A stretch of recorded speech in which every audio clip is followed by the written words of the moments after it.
With my bestie, like everything fun. Big gap, big gap, big gap, big gap. SpongeBob, big gap, pants okay. SpongeBob, big gap, pants okay. Big gap, big gap, big gap, big gap. SpongeBob, big. Kung sakali na ma-miss mo ko, pwede mong pakis. Oo, sasamahan kita, huwag kang mag-aalala. Alam Nay, give me a bait! Ganito pala tong lalo na to? Hay, may umilaw ay! Nakakatakot! Among Us? Ayoko niyan! Guys, hindi ako totoo. AI lang ako. Hinahabol ako ng zombie ngayon. Chat, ano ba? Wala ka na ba magawa? Hi guys! Nandito ako sa space ngayon. Ayoko na dyan sa Earth. Marami kasi akong utang dyan. Alam mo bang AI ka? Hala, hindi Nagbabayad ako ng renta. Nasa-stress ako. Wala akong ipon. Hala, tao to. Kakagising ko nga lang pala mga mare. Charot lang, kanina pa ako gising. Habang tumatay nga pala ako mga mare, bigla ako may naisip ng pagkakakitaan. Kaya naman nagpahatid na ako mga mare sa malapit na grocery sa amin. Bagong-bago nga pala itong naisip ko mga mare at wala pa nakakagawa nito. Bumili na nga ako ng mga kakailanganin ko mga mare para hindi tayo maubusan ng stocks mamaya. Pagka uwi ko nga, inumpisan ko na agad magluto mga mare. Para naman marami tayong kitain ngayong araw. Wala talagang lugi dito sa small business na naisip ko. Dahil sa isang pack na to, 200 orders na ang magagawa ko dito mga mare. Kakaiba talaga tong fries ko mga mare. Dahil sinigang powder ang nilagay ko dito mga mare. Ito nga pala yung 70 pesos mga mare. Sobrang sulit na talaga. Sa sobrang mura nga nito mga mare, nanganganib pa ako malugi. Pero hindi na importante yun mga mare, basta marami tayong customer. Nakakatakam nga tong sinigang fries natin mga mare, for sure dadayuhin to. Hindi na talaga nakapaghintay ang mga customers natin mga mare. Kita niyo naman sa mga mukha ng mga customers natin mga mare na masaya sila. Sobrang nagustuhan nga nila yung sinigang fries natin mga mare. Babalik-balikan daw nila to. Ang saya pala kumita mga mare, lalo na't galing sa dugot pawis. Kamusta? Excited ka na bang pumasok? Ano ba dapat oras ang next schedule mo? 9, So bakit nandito ka ng gantong kaaga? Anong oras ka pa pumunta dito? 6, 6 o'clock? So anong nararamdaman mo na face-to-face classes na? wala. Masaya ka ba? Opo. Okay, so masaya siya na parang nalulungkot si ate. Hala, iba na section ko. Saan yung section 1? Ba't napunta ako dito? Ito na ba yung section 1? Good afternoon, everyone, especially to all of the panelists, advisors, and especially to our co-researchers who attend this virtual conversation. So, good afternoon, everyone. Namamatay ng dahil sa iyo, ma'am. Ibig sabihin ko nito ay kabayanihan ng mga Pilipino na isinakripisyo ang kanilang buhay para sa kalayaan ng ating bansang Pilipinas. Huwag lang tayo puro salita!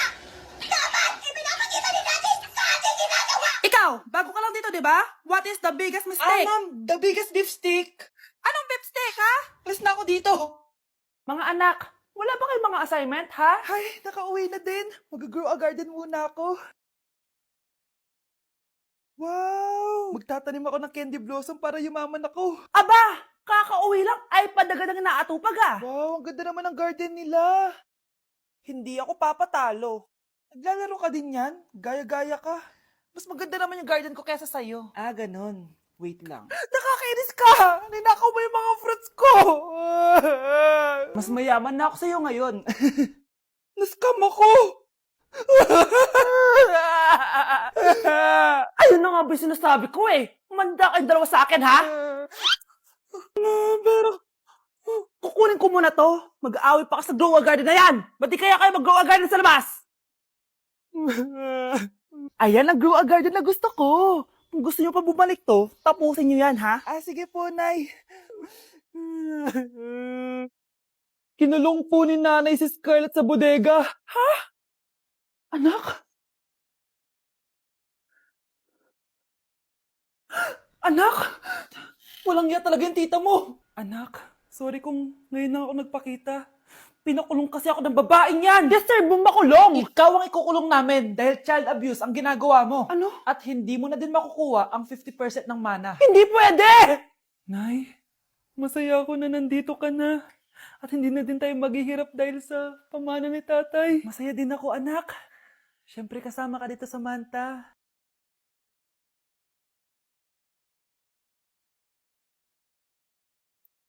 Ano ba? Bakit tawag ka ng tawag, ha? Oo, wala silang kaalam-alam. Sige na, baka mahuli pa tayo. Sa wakas, sa atin na ang mana. Maghahati tayo dito. Palayasin mo na yung mga batang yun, ha? Ako bahala. Ang galing talaga natin magpanggap date. Mga anak, aalis na tayo dito sa bahay. Lilipat tayo sa mas malaking bahay. O eto, mga gamit nyo, inimpake ko na. Talaga, Nay? Scarlett, huwag ka maniwala dyan. Nagpapanggap lang yung nanay mo. Samantha, ano yung mga pinagsasabi mo? Magjowa sila ni attorney. Sinet up nila tayo. Ganyan ba ang ugali mo, Samantha? Kaparehas ng nanay mong sinungaling? Samantha, ano ba? Kung ayaw mo sumama, edi wag. Sige, kung totoong anak mo talaga si Scarlett, saan at kailan mo siya ipinanganak? Ang dali naman yan. Eh di sa Manila. Pinanganak ako sa ibang bansa.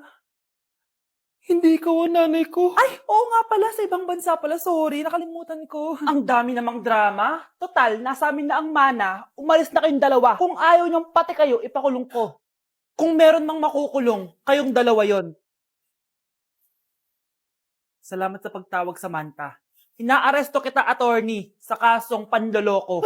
Palpak ka talaga! Naisahan niyo ako ngayon, ha? Hindi pa ako tapos sa inyo. Talagang sinira mo yung sarili mo, attorney, para sa pera. At ang dami mo na palang naloko. Samantha, huwag na tayong maghiwalay, please. Oo, Scarlett. Dito lang ako palagi sa tabi mo. Kayong dalawa, mag-ingat kayo palagi, ha? Gamitin nyo na maayos sa pamana ng tatay nyo. Salamat po.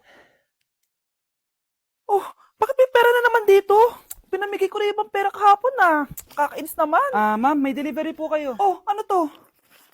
Pera na naman? Diyos ko, ayoko neto. Sa'yo na lang, kuya. Ayoko din po niyan, ma'am. Sa iba niyo na lang po ibigay. Sige na po. Ano ba yan? Ang dami ko ng pera eh. Nay, bakit 300,000 na naman yung binigay mong baon sa akin? Hindi ko pa nga nagagastos yung baon ko last week eh. Tapos binilan mo pa ako ng bagong iPhone at iPad. Bawasan mo yung baon ko, ha? Nakakainis ka. Huwag ka na magreklamo. Ang dami na nga natin pera eh. O eto pa. Hindi ko na alam kung saan ko gagastusin to eh. Ay naku, padala kasi ng padala ng pera eh. Tapon ko na lang to.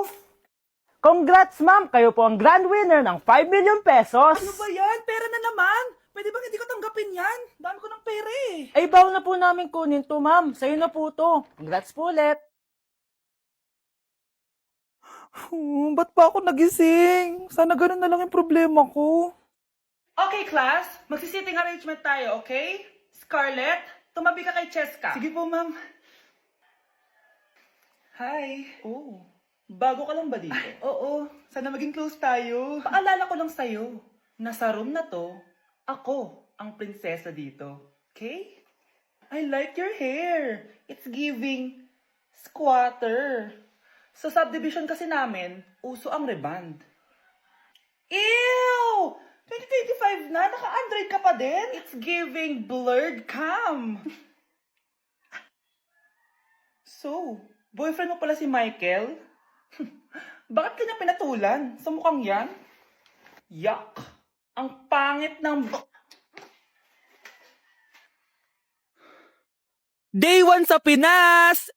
So kakauwi lang namin galing Japan, 2 linggo din kami doon. At December 12 ngayon, alam nyo ba kung anong meron? Pag nahulaan nyo, di pwede na kayo maging manghuhula. Mali! 59th monthsary kasi namin ni Honey Bunch, tapos nag-request ako na kumain kami sa labas. Kaya naman, tara, ayain na natin siya. Honey Bunch, excited ka na ba?